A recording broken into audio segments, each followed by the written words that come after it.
میرے عزیز دوستوں اور بزرگوں، جب ٹیپو شہید ہو جاتے ہیں، گر جاتے ہیں، انگریز یقین نہیں کرتے. انگریز یہ سمجھتے ہیں کہ ٹیپو فرانسیسی سپاہیوں کے ساتھ کسی اور جگہ پر نکل گئے. مگر بعد میں ان کا جو نو مسلم خادم تھا، جو اپنا ایمان بیچ چکا تھا، وہ آ کر نشاندہی کرتا ہے کہ ہاں یہ ٹیپو سلطان کی لاش ہے.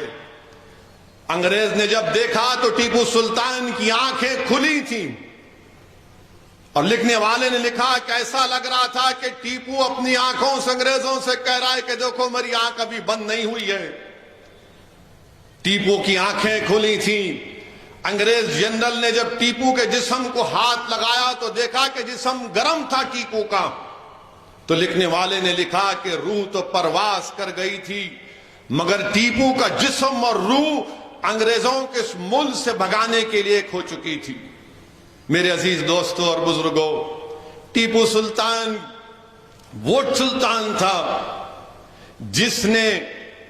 جس کے پاس کشتیاں تھی، ایک نہیں 40 کشتیاں ٹیپو کے پاس تھی. اس نے اپنا وفد بھیجایا تھا سلطنت عثمانیہ کے خلیفہ کے پاس، اور جب وہ وفد گیا تو ٹیپو نے یہ کہا کہ جب تم اس وقت استنبول کو جب وفد جا رہا تھا، ٹیپو نے کہا کہ راستے میں کربلا پڑے گا، امام حسین کے آستانے پر جا کر میرا سلام پہنچانا. ٹیپو سلطان کی قربانی کی ایک بہت بڑی کتاب، ایک داستان ہے میرے عزیز دوستوں اور بزرگوں. مگر آج وطن عزیز میں ایسے لوگ ہیں جو ٹیپو سلطان سے نفرت کرتے ہیں اور ٹیپو سلطان کی قربانی کو مٹانا چاہتے ہیں. ٹیپو نے 4 مرتبہ انگریزوں سے جنگ کی، اور ساورکر نے 4 مرتبہ انگریزوں سے معافی کا خط لکھا. یہ فرق ہے ٹیپو میں اور ساورکر نے. ٹیپو نے جنگ لڑی تلوار کے ساتھ، اور 17 سال ٹیپو کو ہمیشہ مقابلہ کرنا پڑا انگریزوں سے، تو کبھی نظام وقت سے، تو کبھی مراٹھاؤں سے. اور تاریخ نے بتا دیا کہ جو غداری کرتے ہیں ان کا بھی حال دنیا نے دیکھ لیا، کہ وہی میر صادق کو، ٹیپو کے ایک کڑپا کے وفادار جنرل تھے، انہوں نے کہا کہ میر صادق کیا تو یہ سمجھتا کہ ہم نہیں جانتے کہ ہماری صفوں میں غدار کون تھا؟ اگر آج اللہ ہم کو فتح کر دے گا تو کل صبح میں ٹیپو تم کو پھانسی پر لٹکا دے گا. مگر میر صادق ہنستا ہے. تو وہ کڑپا کے ٹیپو کے وفادار جنرل ایک تلوار اٹھا کر میر صادق کی گردن اڑا دیتے ہیں. اور جب ٹیپو ڈوڈی دروازے کی طرف جا رہا تھا تو ٹیپو نے میر صادق سے کہا میں جانتا ہوں تو غدار ہے، مگر یاد رکھ نسل در نسل زمانہ ایسا آئے گا کہ لوگ تجھے دیکھ کر تھوکیں گے. اور وقت ایسا ہی آیا، آج بھی اگر کوئی لوگ میر صادق کی قبر کے پاس سے گزرتے ہیں تو کہتے ہیں کہ گندی بدبو آ رہی، یہاں سے ہٹ جاؤ. یہ غداروں کا حال ہوتا ہے. میرے عزیز دوستوں اور بزرگوں، پھر ٹیپو سلطان کے تعلق سے بہت سی باتیں ہمارے مسلمانوں سے نفرت کرنے والے کہتے ہیں کہ ٹیپو ہندوؤں کے خلاف تھا. آج اس جلسے سے ان کو میں پیغام دینا چاہتا ہوں کہ ٹیپو ہندوؤں کے خلاف نہیں تھا. ٹیپو ان مسلمانوں کے بھی خلاف تھا جو انگریزوں کی غلامی کو قبول کر چکے تھے، جیسا کہ نظام وقت نے کیا تھا. ٹیپو نے مراٹھاؤں کے خلاف تھا کیونکہ انگریزوں سے ملے تھے اس وقت کے مراٹھا. ٹیپو کرناٹکا کے نواب کے خلاف تھا کیونکہ وہ انگریزوں سے لڑنا نہیں چاہتے تھے، بلکہ ٹیپو نے مسلمانوں کی جماعت کو اپنی سلطنت سے باہر کر دیا تھا. ٹیپو عیسائیوں کے بھی خلاف تھا کیونکہ انگریزوں سے ملے ہوئے تھے. یہ ٹیپو سلطان تھا. مگر آج ان لوگوں کو جواب دینا ضروری ہے کہ جو ٹیپو سلطان کے تعلق سے یہ کہتے ہیں کہ ٹیپو ہندو بھائیوں کے خلاف تھا. تو میں ان پاگلوں سے کہنا چاہوں گا کہ کتاب ہے جس کے آتھر کا نام بی این پانڈے ہے. بی این پانڈے کیا کہتے ہیں ٹیپو سلطان کے بارے میں، اور یہ مورخ ہے، یہ بڑے مشہور مورخ ہے، اور یہ کوئی ایسا نہیں لکھ دیتے من گڑک کہانیاں، ان کے پاس ہر چیز کا ریکارڈ ہوتا ہے. بی این پانڈے نے ایک کتاب ہے جس میں انہوں نے اورنگزیب اور ٹیپو سلطان پر لکھی. انہوں نے ٹیپو سلطان کے بارے میں کیا لکھا کہ ٹیپو ایک ارکاٹ میں ایک اللہ کے ولی تھے. مستان اولیاء کے نام سے ان کے نام پر ٹیپو رکھا گیا. ٹیپو کے تعلق سے وہ کہتے ہیں کہ ٹیپو نے جگت گرو ہندو مٹھ کے سنگری کو خط و کتابت کی، ان کو تحفے اور تحائف دیے. انہوں نے ان کو 12 ہاتھی دیے، سونا دیا، ہیرے جواہرات دیے. سری نارائن سوامی مندر کو میلاکوٹ میں، ایک سونے کا کپ سری سکنتیشورا مندر کو ننجاگنڈ میں ٹیپو نے دیا. ٹیپو نے 7 چاندی کے کپ، ایک چاندی کا اودان سری رنگناتھا مندر کے سری رنگا پٹنم کو دیا. ٹیپو نے پیسے دیے کنجاویرم کی مندر کی تعمیر کے لیے. ایک چیریٹ تہوار ہوتا تھا، ٹیپو اس میں بھی اپنی حکومت کی طرف سے پیسے دیتے تھے تاکہ پٹاخے پھوڑے جائے. ٹیپو زمینات دیے گنڈی کوٹ کی مندر کو. یہ بی این پانڈے لکھتے ہیں. ٹیپو نارائن سوامی مندر کو زمینات دیے. چنا کے سوامی مندر کو جو منچور میں ہے ٹیپو نے زمینات دیے. ٹیپو نے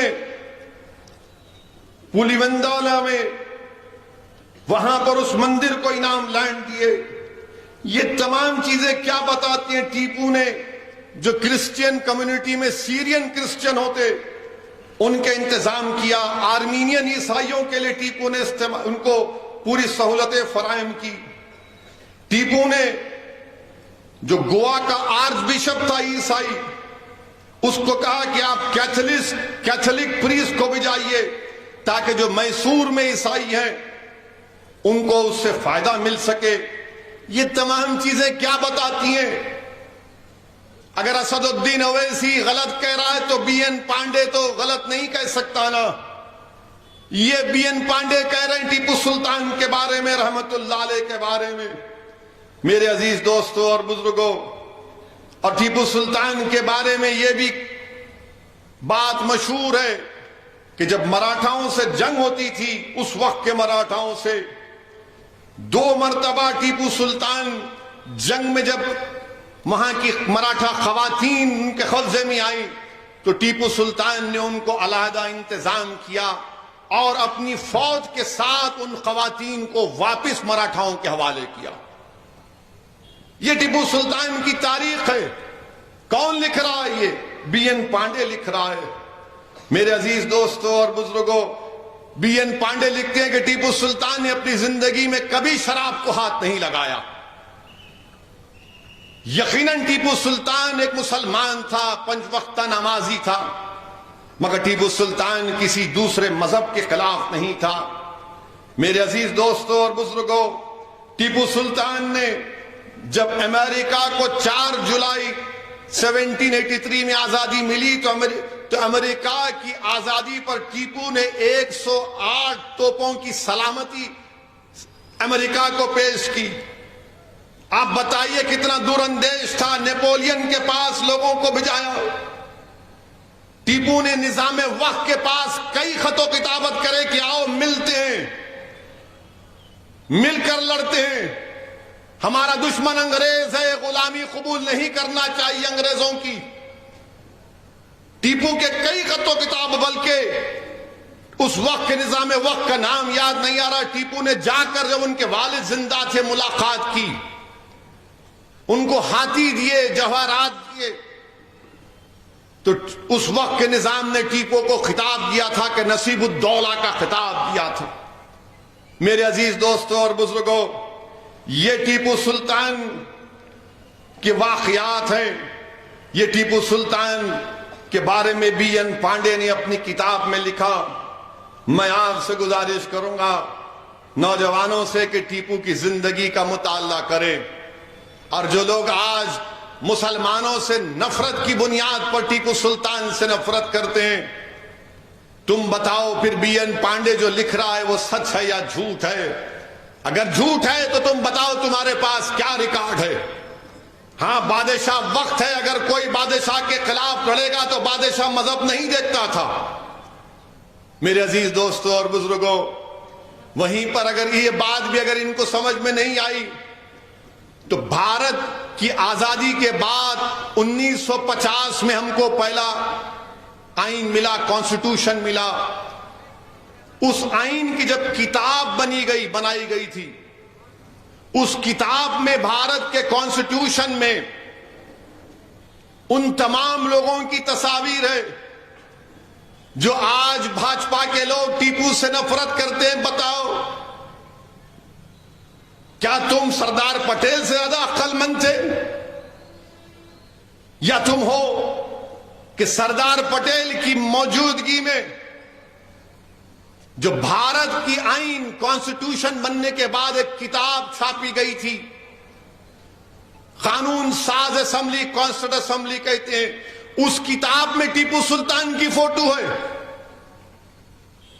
اس کتاب میں ٹیپو سلطان کی فوٹو ہے، جھانسی کی رانی کی فوٹو ہے، رام لکشمن سیتا کی فوٹو ہے، گوتم بدھ کی ہے، مہاویر کی ہے، گرو گوبند کی ہے، اکبر بادشاہ کی ہے۔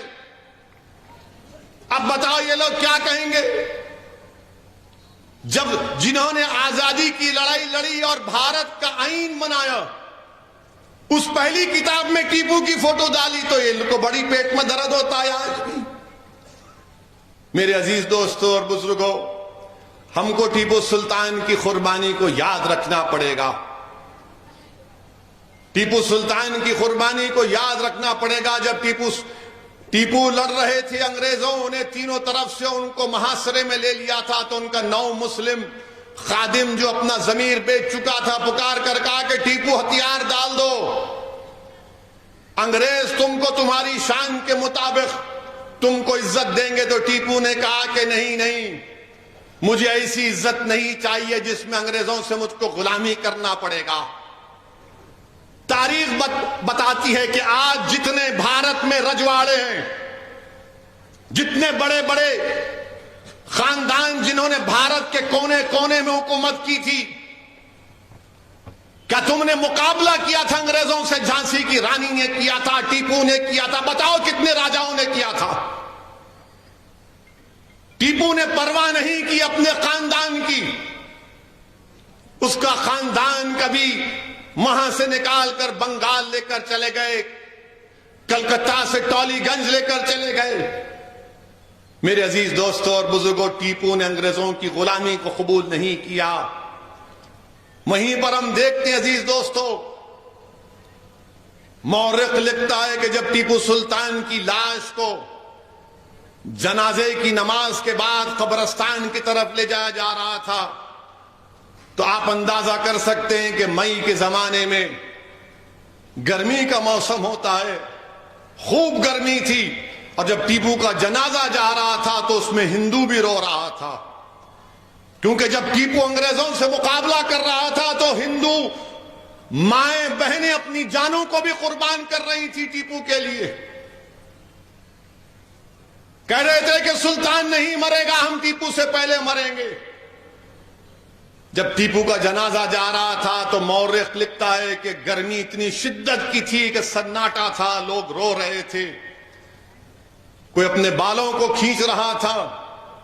اور جب ٹیپو کو دفنانے کے بعد انگریزوں نے اپنی بندوقوں سے ٹیپو کو سلامی دینے کے لیے ہوا میں فائرنگ کی، تو مورخ نے لکھا کہ قدرت نے ایک عجیب منظر پیش کیا کہ آسمانوں سے بجلی کڑکنا شروع ہو گئی۔ آسمان ٹیپو کی شہادت پر رو رہا تھا، اتنی بجلی کڑک رہی تھی کہ انگریزوں کی بندوقوں کی گولیوں کی آواز ان بجلیوں کے سامنے ختم ہو گئی۔ مورخ نے لکھا کہ گویا آسمان بھی ٹیپو کی شہادت پر رو رہا تھا۔ کیا مورخ یہ لکھتا ہے کہ جب کیرلا میں خواتین اپنے چھاتیوں پر کپڑا نہیں پہنتی تھی تو کس نے کہا کہ چھاتیوں کو کپڑا پہننا پڑے گا؟ ٹیپو نے کہا تھا۔ ٹیپو نے کیا کہا تھا کہ اگر مرد اگر ایسا کرتے، بتایا گیا نہیں کرتے، تو کہا کہ خواتین کو بھی اپنے چھاتیوں کو کور کرنا پڑے گا۔ انسانوں کی بلی دی جاتی تھی، ٹیپو نے کہا غلط ہے۔ میرے عزیز دوستوں اور بزرگوں، آج یہ بیوقوف ظالم لوگ ٹیپو کو بدنام کرتے ہیں۔ 2018 میں برطانیہ میں ایک مشہور و معروف آکشن کی کمپنی، حراج کی کمپنی، اس کا نام کرسٹیز ہے، کرسٹیز۔ انہوں نے ٹیپو کے انگوٹھی حراج کی۔ اس کی قیمت جب میں پڑھا تو تعجب کر رہا تھا۔ اس کی قیمت، جو انگوٹھی بکی انگریز پاؤنڈ کی، 1,45,000 پاؤنڈ، 1,45,000 پاؤنڈ کی انگوٹھی کا ٹیپو کی حراج ہوئی۔ اور اس انگوٹھی پر کیا لکھا ہوا تھا؟ رام کا نام لکھا ہوا تھا۔ تو کرسٹیز جو آکشن کمپنی نے لکھا کہ تعجب کی بات ہے کہ ایک مسلم بادشاہ کے پاس اس طرح کی انگوٹھی ہے، تو اس سے کیا معلوم ہوا کہ ٹیپو ہندوؤں کے خلاف نہیں تھا، ٹیپو انگریزوں کے خلاف تھا، ٹیپو ہر اس مذہب کے ماننے والے کے خلاف تھا جو انگریزوں کی غلامی کو قبول کرنا چاہتے تھے۔ مگر ٹیپو غلامی کو قبول نہیں کرنا چاہتا تھا، ٹیپو اس ملک کو انگریزوں کی غلامی سے آزاد کرانا چاہتا تھا۔ ٹیپو عظیم مجاہدین آزادی ہے اس بھارت کا۔ اسی لیے سمویدھان بنانے والوں نے ٹیپو کی فوٹو بھارت کے سمویدھان کی پہلی کتاب میں جھانسی کی رانی کے ساتھ شائع کی۔ تو جو لوگ آج ٹیپو اور ساورکر کی بحث کر رہے ہیں، کہاں زمین اور کہاں آسمان، کوئی مقابلہ نہیں ہو سکتا ٹیپو سے، کوئی مقابلہ نہیں ہو سکتا۔ اس نے اپنا سب کچھ قربان کر دیا تھا اس ملک کو آزاد کرانے کے لیے۔ میرے عزیز دوستوں اور بزرگوں، وہیں پر ہماری جنگ آزادی میں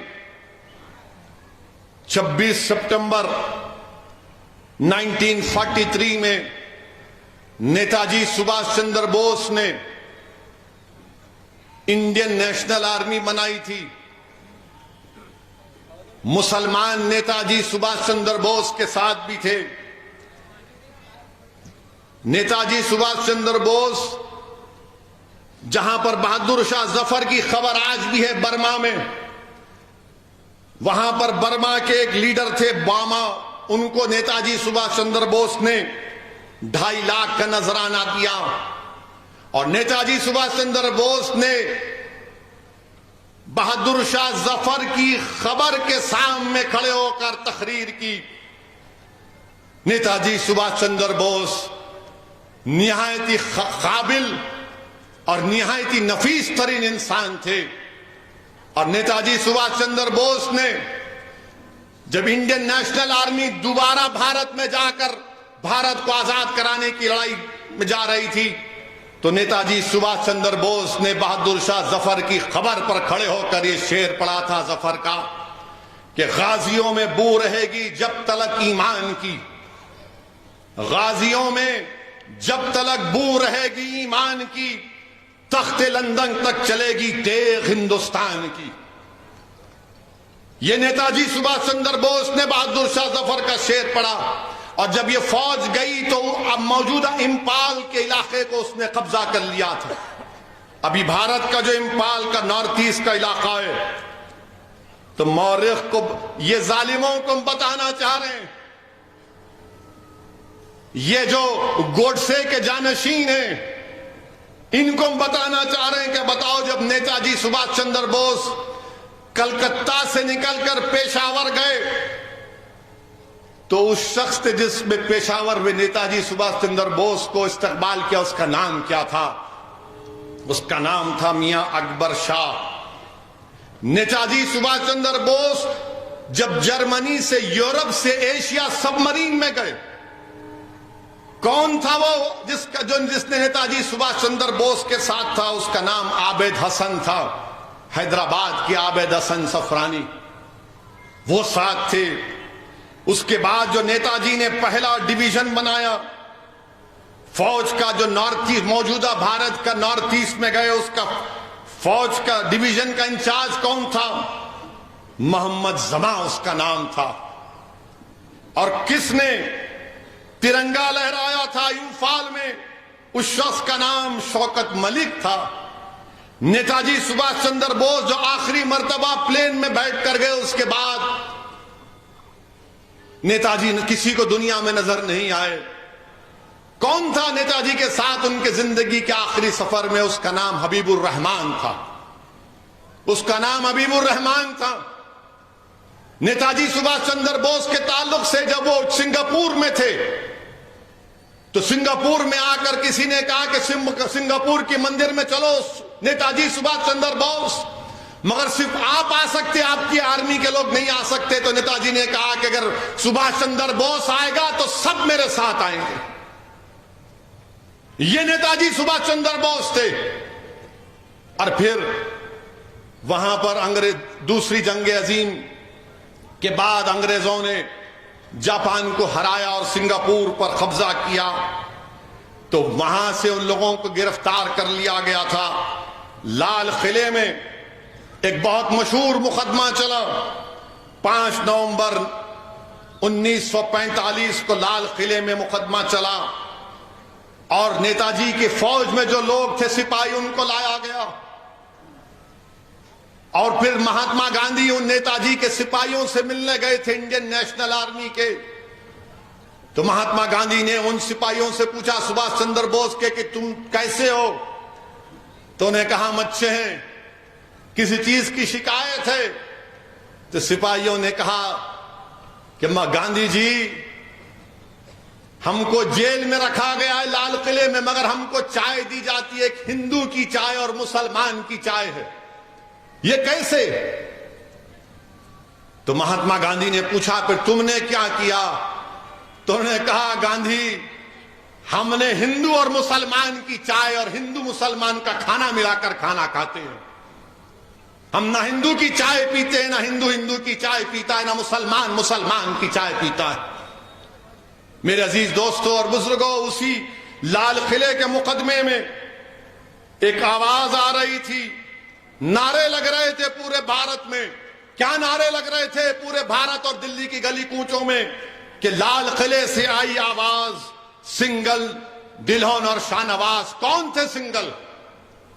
سنگل نیتا جی پریم سہگل ان کا نام تھا. گربخش، دلہن اور شاہ نواز، جنرل شاہ نواز تھے. ان تینوں کو سزا دی گئی تھی.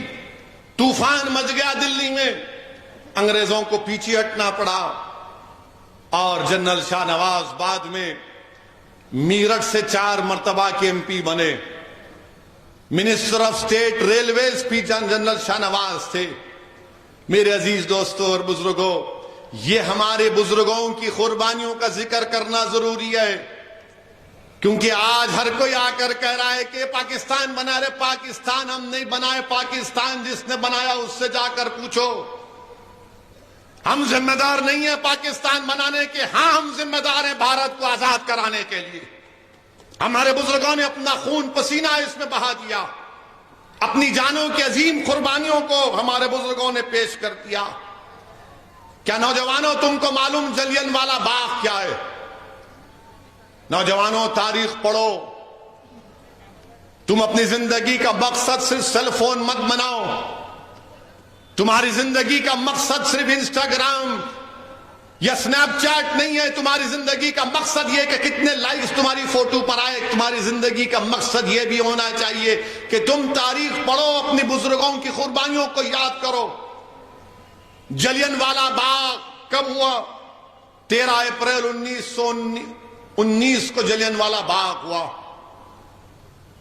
اس وقت کے مجاہدین آزادی کو گرفتار کر لیا گیا تھا.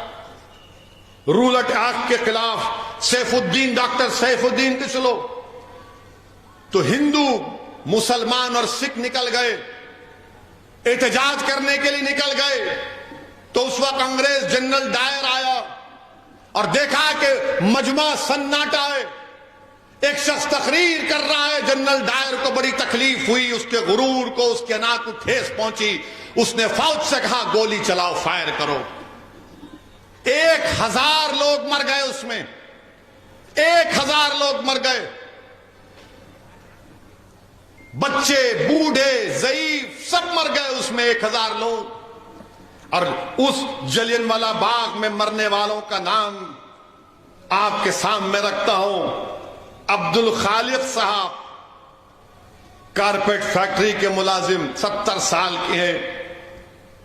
عبداللہ ولد لال محمد 20 سال کے. احمد دین کریم بخش کے بیٹے 20 سال کے. احمد خان 11 سال کا بچہ، کم سن بچہ. برکات احمد 20 سال کے. الہی بخش، فتح محمد، شمس الدین، شیخ جان، عمر بخش، فیروز الدین، یعنی ہندو مسلمان سب کا سکھ کا خون اس میں شامل تھا، کیونکہ بھارت کو آزاد کرنا تھا. میں اس لیے ذکر کر رہا ہوں میرے عزیز دوستوں اور بزرگوں، تاکہ جلن والا باغ میں مسلمان بھی شہید ہوئے یاد رکھنا ضروری ہے، ہندو بھائیوں کے ساتھ اور سکھ بھائیوں کے ساتھ. اور مورخ، انگریز مورخ لکھتا ہے the other side of mutiny میں ایک چشمدید عورت کا واقعہ لکھتا ہے کہ وہ عورت اپنے شوہر کو تلاش کرنے نکلی تو لاشوں کے ڈھیر سے اس کی شوہر کی لاش نکلی. وہ غم میں نڈھال ہو کر اپنی شوہر کے لاش کے پاس بیٹھ گئی تو اس نے دیکھا کہ ایک بچہ، 10 معصوم بچہ، کم سن بچہ رو رہا ہے، زخمی ہے. تاریخ میں آیا کہ 1000 لوگوں کو جنرل ڈائر نے گولی مار کر ہلاک کیا، اتنے ہی 1200 کے قریب لوگ زخمی تھے. ایک کم سن بچہ تھا تو یہ خاتون اس بچے کو دلاسا دے رہی تھی، اور ایک بچہ کہہ رہا تھا کہ مجھے میری اماں یاد آ رہی ہے، تم مت جاؤ یہاں سے، تم میرا ہاتھ چھوڑ کر مت جاؤ. وہ عورت یہ کہتی ہے، وہ انگریز مورخ کو، کہ میں نے کئی لوگوں کو پانی کی بھیک مانگتے سنا، میں نے کئی زخمیوں کو دیکھا. اس عورت نے کہا کہ میں نے کتوں کو اس لاشوں کو کھاتے ہوئے دیکھا. یہ ملک کو ہم کو آزادی ملی، ایسے نہیں ملی میرے عزیز دوستوں اور بزرگوں. ٹیپو سلطان کے ساتھ 10,000 لوگوں نے جام شہادت کو نوش فرمایا تھا. 10,000 لوگ ٹیپو سلطان کے ساتھ شہید ہوئے. جلن والا باغ میں 1000 لوگ شہید ہوئے. یہ عورت چشمدید گواہ ہے. چوری چورا کا واقعہ، چوری چورا کے پولیس اسٹیشن کے پاس کون ذمہ دار تھا چوری چورا کا؟ عبداللہ اور لال محمد.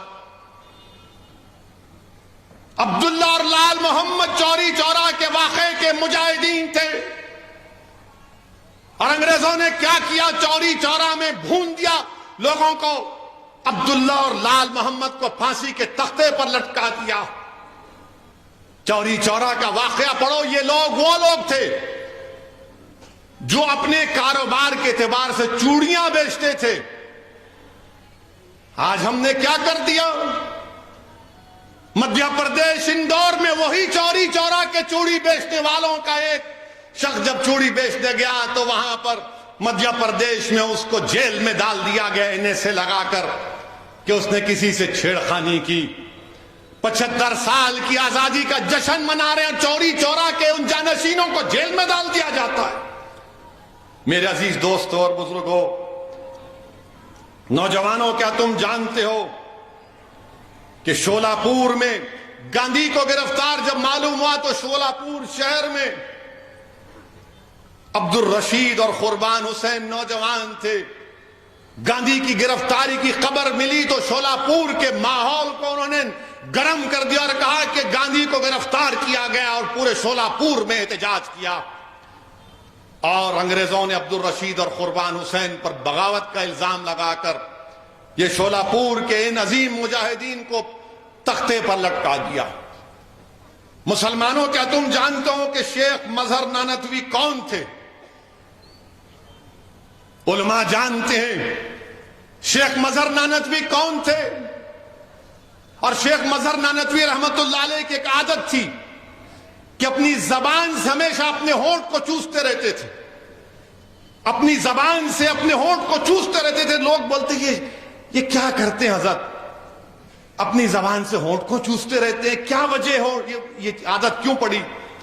ایک شخص تھا پیچھے پڑ گیا اور پوچھا کہ شیخ بتاؤ، شیخ مظہر نانوتوی صاحب، آپ کی یہ عادت کیوں ہے کہ آپ اپنی زبان سے ہونٹ کو کیوں چوستے ہیں؟ تو شیخ مظہر نانوتوی رحمت اللہ علیہ نے بتایا کہ شاملی کی جب انگریزوں سے جنگ ہوئی تھی، حاجی امداد اللہ مہاجر مکی رحمت اللہ علیہ کے ساتھ میں تھا. حاجی امداد اللہ مہاجر مکی بانی جامع نظامیہ انور اللہ شاہ فاروقی کے پورے مرشد ہیں. ہم حاجی امداد اللہ مہاجر مکی کے ساتھ تھے. انہوں نے کہا کہ مولانا رشید احمد گنگوہی رحمت اللہ علیہ ساتھ تھے. ان کے بھائی مولانا محمد منیر نانوتوی تھے، قاسم نانوتوی تھے. شیخ مظہر نانوتوی کہتے ہیں کہ میرے پیر میں گولی لگی اور میں اچانک کیا دیکھتا ہوں کہ آسمان سے حوریں اتر رہی ہیں. آسمان سے حوریں اتر رہی ہیں اور جس کی روح قبض ہونے والی روح ان سے کہہ رہی یہ لو، یہ اپنا، یا ان کے ہاتھوں میں ایک جام تھا، اس کو پیو، اس کو پیو. تو اچانک ایک حور شیخ مظہر نانوتوی کے پاس آ کر ان کو بھی پیالہ دیا اور وہ اپنا پیالہ منہ کو لگائے تھے کہ ایک اور آ کر کہا کہ نہیں، اس کا وقت ابھی نہیں آیا ہے، اس کا وقت ابھی نہیں آیا ہے. تو شیخ مظہر نانوتوی نے کہا کہ میں نے تھوڑا سا اس کی مٹھاس کو اپنے لب پر محسوس کیا تو ہمیشہ اس کو یاد کرتا ہوں. یہ ہمارے بزرگوں کی قربانیاں ہیں. اور آج جب مسلمانوں کو جیل میں ڈال کر، جھوٹے کیسوں میں ڈال کر، مدرسوں کے بچوں کو جیل میں ڈال کر کہا جاتا ہے کہ یہ حوروں کی خواہش میں ملک سے غداری کر رہے ہیں، ارے ظالموں، شیخ مظہر نانوتوی کی قربانی کو پڑھو. جب ان کے سامنے عظیم علماء کرام ان کی روحیں قبض کی جا رہی تھی تو شیخ مظہر نانوتوی رحمت اللہ علیہ کہہ رہے کہ اللہ نے آسمان سے حوروں کو بھیجا اور ان شہیدوں سے کہا کہ پلاؤ ان کو یہ جام. جن مدرسوں کے علماءوں نے اس ملک کو آزاد کرانے کے لیے اپنا سب کچھ قربان کر دیا، آج تم انہی مدرسوں کو بدنام کرتے ہو، انہی مدرسوں کو بدنام کرتے ہو. تم نے کیا کیا بدنام کرنے والوں؟ تم کو ملک کے بارے میں معلوم ہی نہیں. ارے بھارت سے وفاداری کا سرٹیفکیٹ ہم سے پوچھنے والوں یا تم بانٹنے والوں؟ بتاؤ، صبح 4 بجے اگر کوئی اٹھتا ہے تو سجدہ کرتا ہے اسی بھارت کی سرزمین پر تہجد کی نماز میں. فجر کی نماز ہوتی ہے پر بھارت کی سرزمین کو سجدہ کرتا ہے، ظہر کی نماز میں، عصر کی نماز میں، مغرب کی نماز میں، عشاء کی نماز میں، نفل سنت موقدہ میں. ارے مجھ سے زیادہ اس زمین پر سجدے کرنے والا کوئی ہے ہی نہیں، کیونکہ مجھے اس زمین سے محبت ہے. اور پھر بولتے کہ یہ بھارت تمہارا نہیں ہے، تم دوسرے درجے کے شہری بنا دیے جاؤ گے. ظالموں، یاد رکھو، ہم مسلمانوں کا عقیدہ یہ ہے کہ جب اللہ سبحانہ و تعالیٰ نے حضرت آدم علیہ السلام کو دنیا میں بھیجا تو حضرت آدم علیہ السلام جو سب کے ڈیڈی ہیں، بابا ہیں، وہ بھارت کو آئے تھے. علماء موجود ہیں، پوچھ لیجئے. حضرت آدم علیہ السلام بھارت سے کئی مرتبہ حج کرنے گئے، وہ بھارت کو نہیں چھوڑے، حج کر کے واپس آئے. اور ہمارا عقیدہ یہ ہے کہ سب حضرت آدم علیہ السلام کی نسل سے ہیں، وہ سب کے باپ ہیں. میرے عزیز دوستوں اور بزرگوں، چھوڑو یہ باتیں جو مسلمانوں سے نفرت کرتے ہیں. اگر جہالت کی بنا پر کرتے ہیں تو میں ان سے اپیل کر رہا ہوں کہ تاریخ کا مطالعہ کرو. مجھے تکلیف اس بات کی ہے کہ ہم آزادی کے 75 سال منانے جا رہے ہیں، اور جس دن بھارت کے پردھان منتری لال قلعے سے تقریر کرتے ہوئے بھاشن دے کر کہا کہ بھارت میں مہیلاؤں کو، خواتین کو عزت ملنی چاہیے، ہم کو عزم لینا، حوصلہ لینا چاہیے کہ خواتین کو عزت کی نگاہوں سے دیکھنا چاہیے. ابھی پردھان منتری کا بھاشن ختم نہیں ہوا تو خبر آ گئی کہ بلقیس بانو کی جس نے عزت لی تھی ان کو گجرات کی بھاجپا کی سرکار نے ان کو چھوڑ دیا. پردھان منتری نے اپنی تقریر میں بیگم حضرت محل کا ذکر کیا. کون تھی بیگم حضرت محل؟ بیگم حضرت محل اپنے کم سن بچے کے ساتھ ہاتھی پر بیٹھ کر انگریزوں سے مقابلہ کیا تھا. ہاتھی پر بیٹھ کر شہید احمد اللہ ان کے ساتھ تھے. بیگم حضرت محل نے لکھنؤ کی ریزیڈنسی پر حملہ کر دیا، بلکہ انہوں نے ایک جنگ بھی جیتی تھی. بیگم حضرت محل نے ایک جنگ بھی جیتا. میرے عزیز دوستوں اور بزرگوں، انگریز پوری فوج کو جمع کیے. بیگم حضرت محل کو لڑتے لڑتے نیپال میں پناہ لینا پڑا. آج بھی ان کی خبر نیپال کی جامع مسجد میں بیگم حضرت محل کی خبر ہے. بی اما کون تھی پردھان منتری؟ آپ جانتے ہیں بی اما کون تھی بھاجپا والوں؟ بی اما برقع پہن کر naan cooperation quit India movement میں تقریر کرتی تھی کہ گاندھی نے کہا بی اما سے. بی اما میواتی کون تھی؟ بیٹا بیمار تھا، شوہر جیل میں تھا، تو اس میوات کی بہادر ماں نے خط لکھا اپنے شوہر سے، کہا کہ خبردار اپنے بیٹے کی بیماری کا بہانہ مت بنا کر انگریزوں کے خلاف انگریزوں سے سمجھوتا نہیں کرنا. بتائیے پردھان منتری کیا اس طرح خراج عقیدت پیش کریں گے حضرت محل کو، بی اما کو؟ کیا اسی لیے بی اما حضرت محل نے اس ملک کے لیے قربانی دی کہ ان کی بیٹی جس کا نام بلقیس بانو ہے اس کو عزت لوٹنے والوں کو چھوڑ دیا جائے گا؟ کون ہے بلقیس بانو؟ 2002 میں بلقیس بانو کو گجرات کے اس پروگرام میں، جینوسائیڈ میں، بلقیس بانو کو اس کے پڑوسیوں نے اس کی عزت لوٹی. وہ بلقیس بانو جو پڑوسیوں کو چچا کہتی تھی، ان چچاؤں نے بلقیس بانو کی عزت لوٹی. وہ بلقیس بانو جس کے ہاتھ میں چوڑیاں تھیں، اس نے اس کی عزت لوٹنے والوں کی دکان سے اس وقت چوڑیاں پہنی ہوئی تھی، اس نے اس کی بلقیس بانو کی عزت لوٹی. بلقیس بانو حاملہ تھی جب اس کی عزت لوٹی گئی. بلقیس بانو کی 3 سال کی بچی تھی جس کو اس کی سامنے اس 3 سال کے بچی کو لے کر اس کے سر کو پتھر سے مار کر قتل کر دیا گیا. اس کے بعد باری باری سے ظالموں نے بلقیس بانو کی عصمت ریزی کی. بلقیس بانو کے سامنے اس کی ماں کو اور 4 رشتہ داروں کی عزت لوٹ کر ان کا قتل کر دیا گیا. بلقیس بانو برہنہ ہو چکی تھی، کپڑوں کا ٹکڑا لے کر آدیواسی بھائیوں بہنوں کے پاس بھاگتے چھپتے پھری، وہ کپڑا دیے. بلقیس بانو کے شوہر نے اپنی بیوی کو ہمت دلائی. میں سلام کرتا ہوں بلقیس بانو کے شوہر کو. اللہ مسلمان شوہروں کو بلقیس بانو کے شوہر سے حوصلہ حاصل کرو کہ اس نے اپنی بیوی کے انصاف کے لیے اپنے بیوی کے ہر طرح سے مدد کی. 2004 میں مقدمہ عائد ہوا. پولیس بلقیس بانو کی کہانی کو یقین نہیں کر رہی تھی. بلقیس بانو نے پولیس کے خلاف کیس کیا. میڈیکل ڈاکٹروں نے جھوٹی رپورٹ دی، بلقیس بانو نے ان کے خلاف رپورٹ کی، مقدمہ کیا. اس کا مقدمہ گجرات سے باہر ممبئی میں ہوا.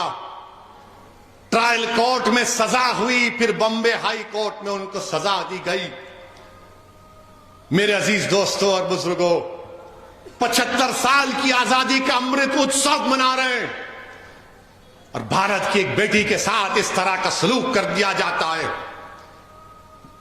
کہ اگر کسی کی بیٹی کی عزت لوٹی جائے گی اور اس کو کہا جائے گا کہ کیا تم راضی ہو کہ تمہاری بیٹی کی عزت لوٹی گئی، اس کی بیٹی کو قتل کر دیا گیا، اس کے پیٹ میں جو حمل تھا وہ ضائع ہو گیا، اس کو چند سال کے بعد چھوڑ دیا جائے گا، تم راضی ہو؟ تو کوئی باپ، کوئی ماں، کوئی بھائی، کوئی بہن تیار نہیں ہوگی، کوئی انسان تیار نہیں ہوگا. جس کے دل میں انسانیت زندہ ہوگی وہ کہے گا کہ نہیں، ایسے ظالموں کو جیل میں سڑانا چاہیے. میرے عزیز دوستوں اور بزرگوں، اس بات کی ہم کو تکلیف ہے کہ آزادی کا امرت اتسو تو منا رہے ہیں، مگر بلقیس بانو کہہ رہی ہے کہ میرا غم پھر سے تازہ ہو گیا، انصاف پر سے میرا اعتماد کمزور پڑ گیا. بتاؤ پردھان منتری آپ کیا کریں گے؟ اور ریویو کمیٹی جو کلیمنسی دی گئی CRPC میں ہے، قانون میں گنجائش ہے کہ اگر کوئی قیدی اتنے سال جیل میں رہتا ہے تو حکومت کے پاس اختیار ہے. کمیٹی بنائی ریویو کمیٹی. ریویو کمیٹی میں کون ہے؟ بھاجپا کے 5 لوگ، 2 MLA اس میں، اور ایک صاحب تو گودرا کے ٹرین کے اس واقعے میں پروسیکیوشن کے وٹنس تھے، وہ موجود. جو ٹرائل کورٹ کا جج کی بھی رائے لینا پڑتا، اس نے کہا کہ نہیں چھوڑنا چاہیے ان لوگوں کو جنہوں نے بلقیس بانو کی عزت لوٹی. اس کی ماں کی عزت لوٹ کر 4 خواتین کو مار دیا, اس کی بیٹی کو مار دیا. ٹرائل کورٹ کے جج نے کہا کہ نہیں, چھوڑنا چاہیے. آزادی کا امرت اتسو منا رہے ہیں. دیش کی 50% آزادی سے کیا پیغام دیش دے رہا ہے؟ تھوڑی دیر کے لیے بھول جاؤ کہ وہ مسلمان تھی, تھوڑی دیر کے لیے سمجھو کہ وہ ہندو تھی, وہ عیسائی تھی, سکھ تھی, وہ انسان تھی. ہم ہندو مسلمان کے چکر میں ایک بچی سے جو اس کی عزت کے تار کو توڑ دیا گیا, آج بھارت میں کوئی آواز نہیں اٹھاتا. کہاں گیا وہ جذبہ, وہ روڈ پر آنا, وہ احتجاج کرنا؟ کچھ نہیں. کیوں کہ اس کا نام بلقیس ہے بول کر. یاد رکھو, آج بلقیس سے ہوا, کل کسی اور سے خدا نہ خواستہ نہ ہو جائے. اور وہ کیا کہتی ہے ملیز, وہ جو ریویو کمیٹی کے ملیز ایک ٹی وی چینل کا انٹرویو میں کہتی ہیں, کیا کہتی ہے؟ جن لوگوں نے بلقیس بانو کی عزت لوٹی وہ برہمن ہیں اور سنسکاری ہیں. کسی کی بیٹی کی عزت لوٹنے والا سنسکاری ہو سکتا ہے ظالم؟ اگر تیری بیٹی کی کوئی عزت لوٹے تو سنسکاری کہے گا تو اس کو؟ اس طرح کی بات آن ریکارڈ کہی گئی. ہم بھارت کے پردھان منتری سے پوچھنا چاہ رہے ہیں, ٹرپل طلاق کا قانون آپ نے بنایا تھا, آپ نے پارلیمنٹ اور پارلیمنٹ کے باہر کہا تھا کہ میں مسلم بہنوں کا بھائی ہوں. پردھان منتری بلقیس بانو بھی آپ کی بہن کی بیٹی ہے. پردھان منتری بلقیس بانو بھی آپ کی بھائی کی بیٹی ہے. آپ نریندر مودی ہیں مگر آپ دیش کے پردھان منتری ہیں, آپ ملک کے وزیر اعظم ہیں. ہم آپ سے اپیل کرتے ہیں, انصاف کی خاطر آپ اپنے اختیارات کو استعمال کریے اور ان 11 لوگوں کو دوبارہ جیل بھیجائیے. وہ بلقیس لاچار اور یتیمی کی حالت میں آج کہہ رہی ہے کہ میں دنیا سے بات نہیں کروں گی, میں دنیا سے بات نہیں کروں گی, انصاف پہ سے میرا بھروسہ اٹھ چکا ہے. ہم وزیر اعظم سے اپیل کرتے ہیں, ملک کے وزیر اعظم سے ہر شخص یہ اپیل کرتا ہے کہ بھارت کے پردھان منتری, تاریخ میں آپ کو کس طرح یاد کیا جائے گا وہ آپ فیصلہ کر لو. آپ 2 الیکشن جیت چکے ہیں مگر یہ انصاف کا معاملہ ہے, یہ انصاف کا معاملہ ہے. وزیر اعظم, آپ ملک کے 133 کروڑ عوام کے وزیر اعظم ہیں, آپ صرف ووٹ ڈالنے والوں کے وزیر اعظم نہیں ہیں, دیش کے پردھان منتری. آپ اپنے اختیارات کو استعمال کرو. بلقیس بانو اپنے گھر سے نکلنے سے ڈر رہی ہے. ہم دیش کے وزیر اعظم سے, ملک کے وزیر اعظم سے کہنا چاہتے ہیں, آزادی کا امرت اتسو منائیے مگر دیش کی 50% آبادی کو آپ کی سرکار نے, آپ کی پارٹی نے غلط پیغام دیا. یہ خواتین سے ناانصافی ہے. جو انصاف کو پسند کرتے ہیں وہ مایوس ہو چکے ہیں. جو باپ اپنی بیٹی کے واسطے پریشان ہیں وہ دیکھ کر بول رہا ہے کہ میری بیٹی کا کیا ہوگا. اس ملک میں کوئی دن نہیں جاتا جب ہماری خواتین پر ظلم نہیں کیا جاتا. کیا ظلم کرتے ہیں. انسان نہیں ہے جو عورتوں پہ ظلم کرتے, تم حیوان ہو یاد رکھو. جو خواتین پر ظلم کرتا ہے وہ انسان نہیں ہے, حیوان ہے. تم کمتر جاہل بھی نہیں بلکہ تم اس جنگل کے شیر سے, حیوان سے ذلیل آدمی ہو جو خواتین پر ظلم کرتے. مرد کا مطلب یہ نہیں ہے کہ تم خواتین پر ظلم کرو. اور وہ ظالموں کو جب جیل سے چھوڑا گیا تو پھول کا ہار, مٹھائیاں بانٹی جا رہی ہیں. یہ سنسکار ہے. سوچ لو تھوڑی دیر کے لیے, اتنا بڑا مجمع ہے, میری آواز جو ویڈیو پر لوگ سن رہے ہیں, تم عالم تصور میں جا کر سوچو کہ بلقیس تمہاری بیٹی ہے اور اس کو عزت لوٹنے والوں کو اس طرح کا سلوک کیا جا رہا ہے. اگر تمہارے خون سے, آنکھ سے خون کے آنسو نہیں نکلیں گے تو تمہارے دل میں دھڑکتا ہوا دل نہیں رہے گا. مٹھائی کھلائی جا رہی ہے, پیر پڑے جا رہے ہیں. اچھا, اس میں ایک وائٹ شرٹ پہنا ہوا ایک آدمی بھی تھا جا کر دوبارہ دیکھو ویڈیو. وائٹ شرٹ پہنا ہوا آدمی کون تھا معلوم آپ کو؟ وہ خواجہ اجمیری شیخ معین الدین چشتی کے آستانے پہ جو بم بلاسٹ ہوا تھا، اس میں 2 RSS کے لوگ ممبرز کو سزا ہوئی تھی، اس میں سے ایک شخص تھا وہ کھڑا ہوا ہے وہاں پر. میرے عزیز دوستوں اور بزرگوں، اسی لیے میں نے اپنی تقریر میں کہا تھا کہ بھارت میں اگر سب سے غیر محفوظ کوئی سمجھتا ہے اپنے آپ کو تو مسلمان. آج بھارت میں اگر سب سے زیادہ کوئی سمجھتا ہے کہ اس کی عزت نہیں کی جاتی تو مسلمان. تو میڈیا کے لوگوں نے بڑا واویلا مچایا. اب بتاؤ، میں تم کو کہہ رہا ہوں، کیا سمجھے گا مسلمان؟ بتاؤ. تم نے بلقیس کو مسلمان بنا دیا، مجھے اس کا غم ہے. بلقیس کو تم بھارت کی بیٹی اگر بنا لیتے تو مجھے غم نہیں ہوتا، مگر تم نے بلقیس کو مسلمان بنا لیا اور تم نے بلقیس کی تکلیف کو بھلا دیا. مگر یاد رکھو، ظلم ایک دن ختم ہوگا انشاءاللہ تعالی.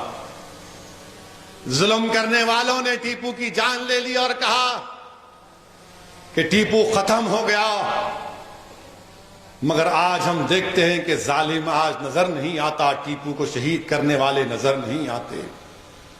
ہمارے علماء کرام نے اپنی جانوں کی نذرانے پیش کر دیے اس ملک کی آزادی کے لیے. یاد رکھو، ظلم کی زیادہ زندگی نہیں ہوتی ہے، انشاءاللہ تعالی ظلم ختم ہوگا. میرے عزیز دوستوں اور بزرگوں، میری آپ سے صرف یہی اپیل ہے کہ ہم 75 سال کی آزادی کا جشن منا رہے ہیں. یہ آزادی ہم کو آسانی سے نہیں ملی میرے عزیز دوستوں اور بزرگوں. ابھی ہم نے سنا کہ شیخ الہند مالٹا کی جیل میں تھے اور جیل کی کوٹری میں نہیں تھے، کھلے میدان میں ایک ٹینٹ لگا کر ان کے ساتھ 4 لوگوں کو رکھا گیا. ہفتے میں 1 دن نکلنے کی اجازت تھی. شیخ الہند کے جسم پر گرم گرم استری ان کے پیٹھ پر رکھ دی جاتی تھی. جب ان کا انتقال ہوا تو غسل دینے لوگ گئے تو انہوں نے دیکھا کہ شیخ الہند کے جسم پر یہ گرم گرم استری کے نشانات تھے. کہ اس لیے ہمارے بزرگوں نے قربانی دی. کیا آج تم ان کو بے عزت کرو گے؟ مگر یاد رکھو، یہ لوگ ہمارے لیے زندہ ہیں، یہ لوگ ہمارے لیے زندہ ہیں. ہم ان کو زندہ رکھیں گے. اور کیسے زندہ رکھیں گے؟ ان کے راستے پر اپنی زندگی گزاریں گے، وہی ایثار اور قربانی کے مظاہرے کریں گے، سنویدھان کے دائرے میں رہ کر انشاءاللہ تعالی ظالم کے ظلم کو روکیں گے. میرے عزیز دوستوں اور بزرگوں، اپنے ہمت اور حوصلے کو برقرار رکھیے، ایک طاقت بنیے.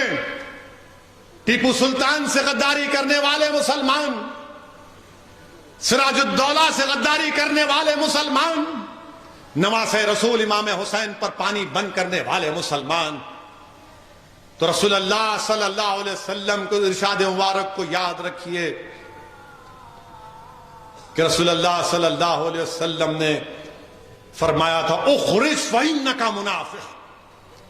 پہچانو ان منافقین کو، ان اپنی صفوں سے پہچانو کہ کون تمہارا دوست اور دشمن ہے. صبح قیامت تک یہ لوگ رہیں گے، مگر آپ سے اپیل کر رہا ہوں کہ پہچانو اپنوں کو اور اپنے سے ظلم کرنے والوں کو. تم کو دوست اور دشمن کی پہچان کی ضرورت ہے. کون تمہارا ہمدرد ہے، کون تمہارا ہمدرد نہیں ہے، پہچانو اس کو. اور میں اپنی طرف سے کہہ رہا ہوں کہ مجھے کامیابی ملے یا نہ ملے، میں لڑتا رہوں گا. میری جماعت کے رفقا لڑتے رہیں گے انشاءاللہ تعالی.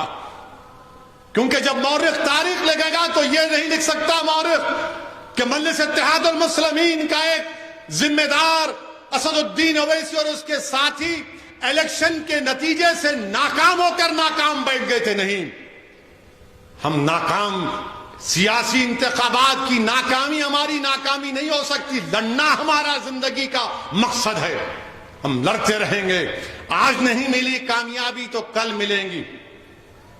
اور آخر میں ہمارے ریاست کے چیف منسٹر کا بھی شکریہ ادا کرتا ہوں کہ انہوں نے ایک لمبا جدوجہد آزادی کے سلسلے میں پروگرام کا اعلان کیا.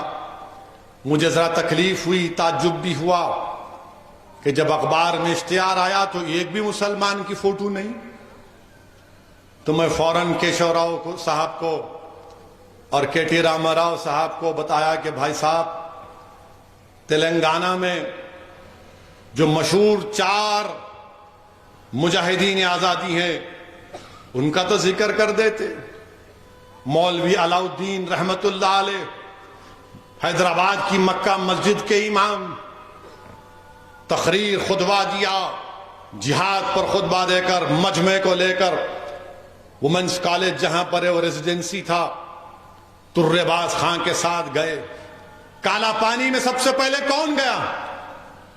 مولوی علاؤالدین رحمت اللہ علیہ کے 28 سال وہاں پر تھے. 28 سال. ترے باز خان کو گولی مار کر سلطان بازار میں کئی دن تک لاش کو لٹکایا گیا. عابد حسن صفرانی حیدرآباد کے، یہ جے ہند کا نعرہ کس نے دیا؟ عابد حسن نے دیا.